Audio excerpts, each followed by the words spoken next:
The pilot training simulator scheduling deviation management tool is under development in order to document, track, and analyze disparities between simulator scheduling and simulator execution at Laughlin Air Force Base.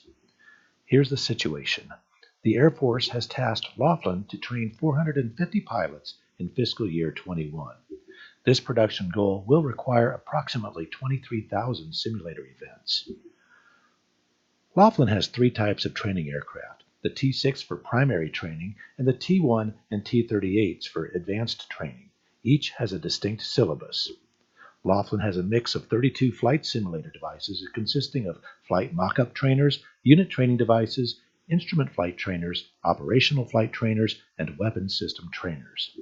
The simulator training is primarily performed by 55 civilian instructors. Due to a manning level of only 60%, active duty Air Force instructor pilots are detailed to simulator training as an additional duty. This obviously takes them away from their primary duty of aircraft instruction. And so we have a problem to solve. Production efficiency is lost when deviations to the simulator schedule occur. Deviations induce havoc for maintenance planning, create gaps in syllabus flow, and incur unnecessary overtime costs.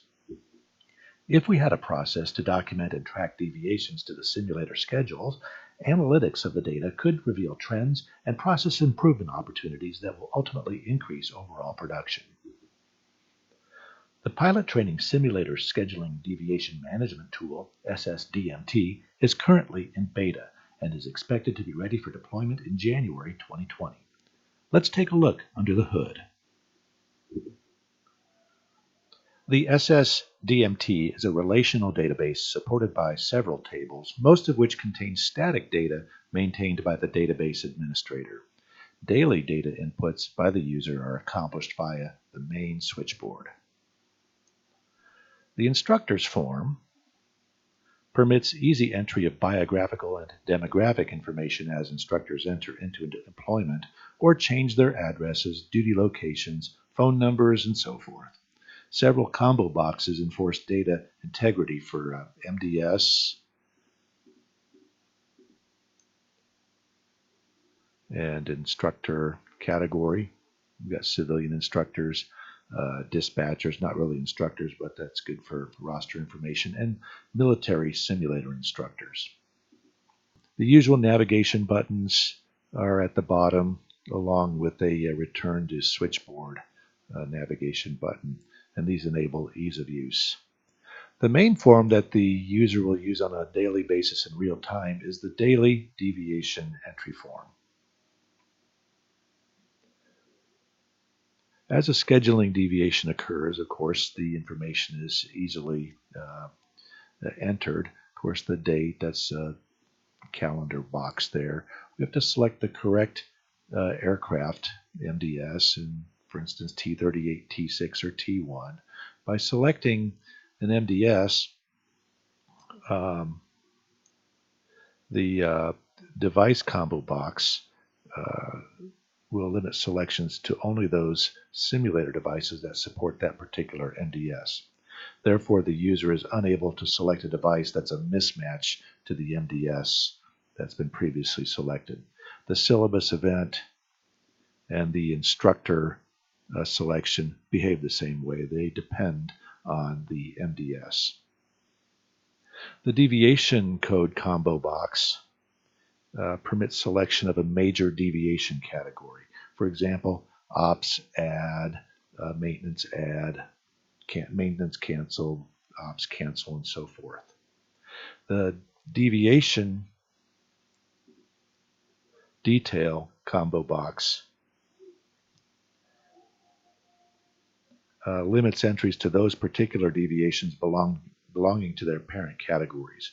In other words, it is not possible to assign a sick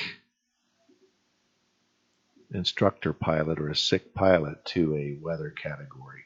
Obviously, that would be a data integrity issue there. So we're going to go ahead and cancel ops due to a sick instructor pilot. And then we can, well, let's go ahead and make it a sick student pilot, since that's what I've already got in the remarks.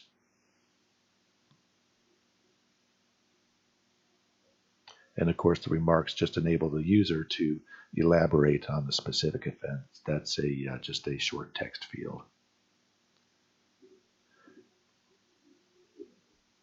Query opportunities abound, particularly with respect to instructor rosters,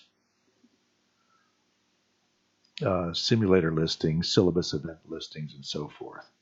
An important output is the deviations query crosstab.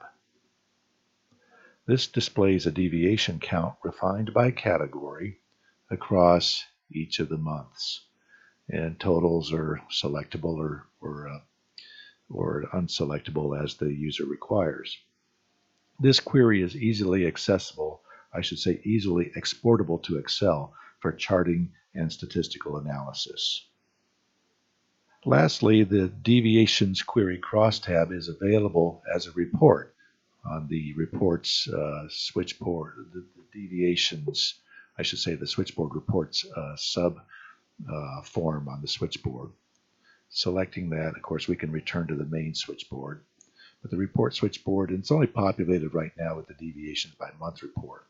And it's essentially just a report of the monthly deviations crosstab query. And we envision this to be used on a frequent basis for a quick analysis or a quick review of the deviations as they occur. That's an overview of the SSDMT. Our simulator dispatchers provided inputs for the features they determined would be helpful in their data input duties and are eager for the tool's deployment. I'm David Loftus, and thanks for watching.